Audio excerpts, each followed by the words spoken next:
السلام علیکم ورحمۃ اللہ وبرکاتہ۔ بسم اللہ الرحمن الرحیم۔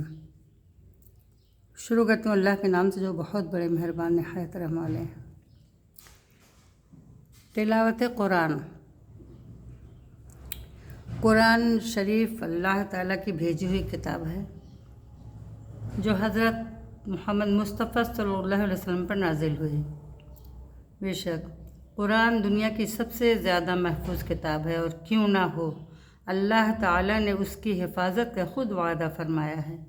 یہی کتاب اسلام کا بنیادی ماخذ ہے۔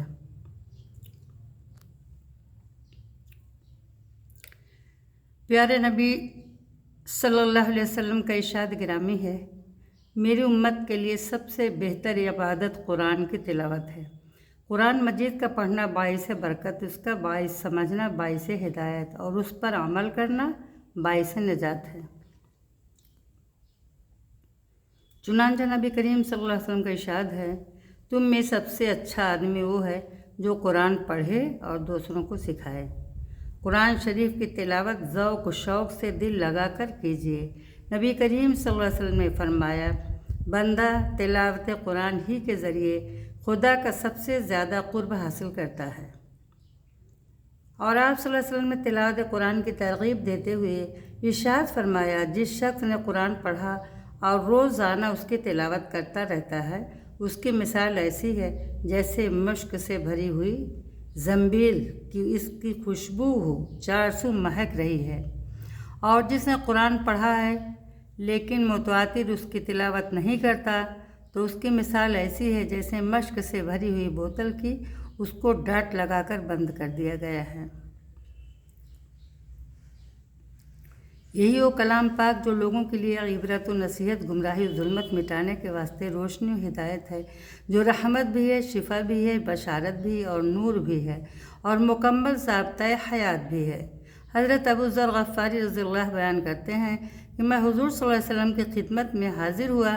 میں نے عرض کی، آپ ہدایت فرمائیں۔ آپ نے ارشاد فرمایا، اللہ کا تقوی اختیار کرو، اللہ کا تقوی اختیار کرو، یہ چیز تمہارے پورے دین اور تمام معاملات کو ٹھیک حالت میں رکھنے والی ہے۔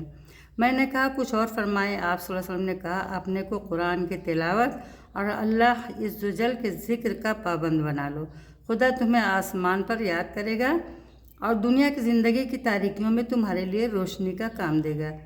جو شخص قرآن شریف پڑھتا یا سنتا ہے، اس کے نامہ اعمال میں ایک ایک حرف کے بدلے 10 نیکیاں لکھی جاتی ہیں، 10 گناہ مٹائے جاتے ہیں، 10 گناہ مٹائے جاتے ہیں، اور 10 گناہ مٹائے جاتے ہیں، اور 10 درجے بڑھائے جاتے ہیں۔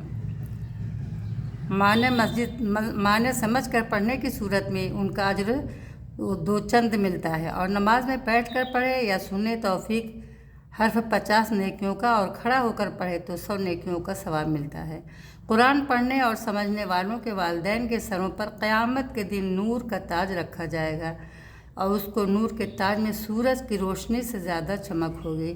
الحمدللہ، جب اس کے والدین کا یہ حال ہوگا تو اس کی حالت کا اندازہ لگایا جا سکتا ہے، خود اس کی قدر و منزلت کس درجہ ہوگی۔ قرآن پاک کی تلاوت طلب ہدایت کے لیے کیجیے، اسے سمجھ کر پڑھیے اور اس میں غور و فکر کیجیے۔ تلاوت کے وقت باوضو قبلہ رخ اور 2 زانوں پر بیٹھ کر اور گردن جھکا کر انتہائی توجہ، یکسوئی، اول کی دل کی آمادگی اور سلیقے سے تلاوت کیجیے۔ حضور نبی کریم صلی اللہ علیہ وسلم کا ارشاد ہے، اپنی آواز اپنے لہجے سے قرآن کو آراستہ کرو۔ حضور صلی اللہ علیہ وسلم ایک ایک حرف واضح کر کے اور ایک ایک آیت کو الگ الگ کر کے پڑھا کرتے تھے۔ پیارے نبی صلی اللہ علیہ وسلم نے فرمایا، دل کو زنگ لگ جاتا ہے جیسا کہ لوہے کو پانی سے زنگ لگ جاتا ہے۔